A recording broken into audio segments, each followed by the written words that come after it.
Well, I'm a professor of computer science at Baylor University, and I have taught computer science for 47 years. That's right.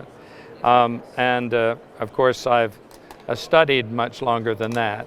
I'm here for a number of reasons. The number one is the friend asked me to come, and I did, because, that's part of my culture.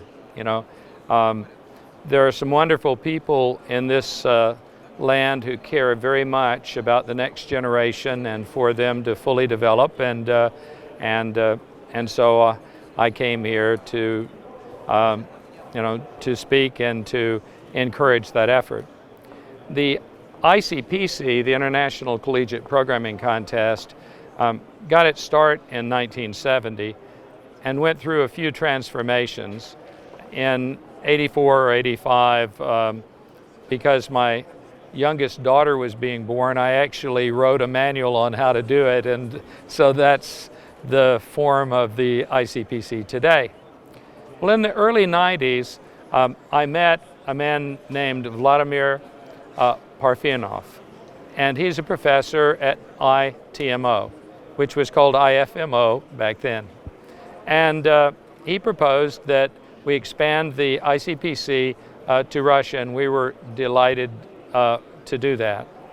You see, the competition is a competition among the universities of the world, for the universities of the world, to help students raise the bar of excellence among themselves, and to learn through competition and master the art, mathematics, and science of computing by being coached, by practice, rehearse, perform over and over again for the 10,000 hours that it takes to become a composer class computer scientist. The main goal of the competition is to provide extracurricular opportunities. The goal of the competition is to provide extracurricular activity for the brightest students in computer science to develop their teamwork, their problem-solving acumen, their trustworthy programming in competitive programming with their peers from other universities. You see, when people compete with other people from other universities, they learn how to get better in a sports environment, and many students respond to that very favorably. They also meet each other, and they grow confident that they can work together, and so it gives them a head start.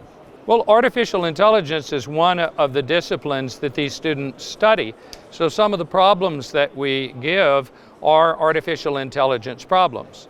So there are closed form and open form algorithms that our students need to figure out and invent to solve the problems.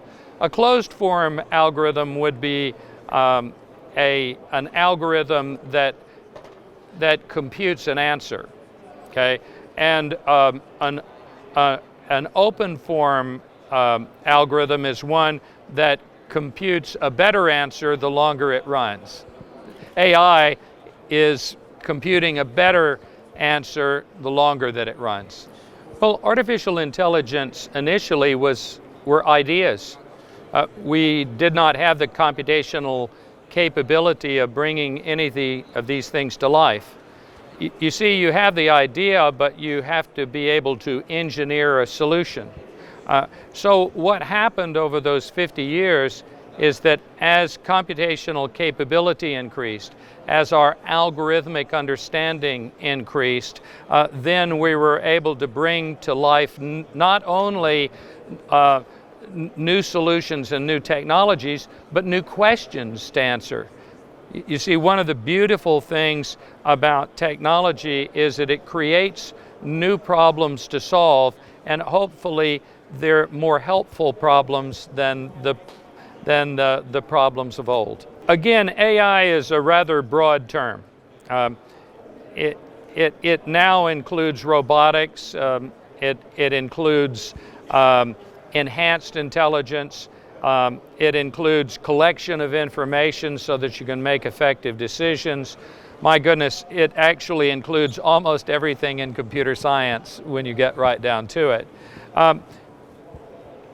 What I have been surprised about after studying the businesses that our alumni go into is that it's everywhere.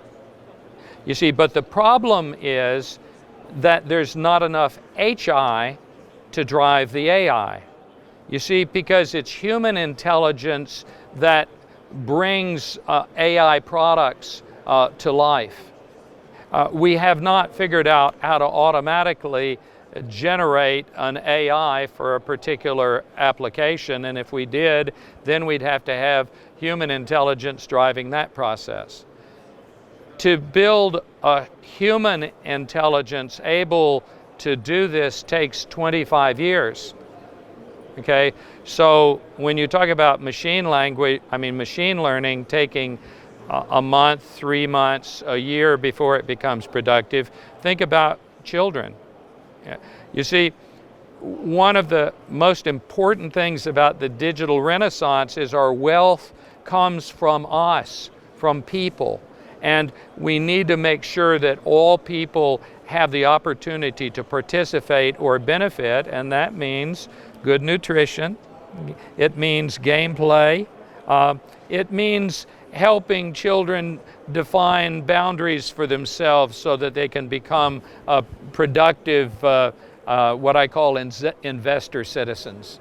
You see, when you look at the world as a source of problems and smile, then you're an ICPC candidate. Why? Well, because that means you have the opportunity to make a difference. You pick a problem that you think you can help solve and go after it. And I actually suggest that is a good way to look at life for all people, because many times the simple solution that you might have to one of the world's problems is to be just a little nicer to the person next to you.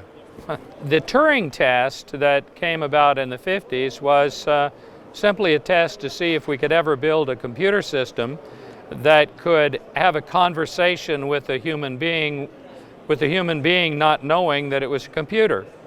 Now, that is a long way away from simulating the mind of human beings. And in fact, in early AI, we made the decision to focus on building intelligent agents that had different traits of human thinking and decision, not only of individuals, but of groups. So I know that there are people who study the human brain and try to simulate it. However, I don't actually view that as artificial intelligence. I view that as exploring the behavior of humanity.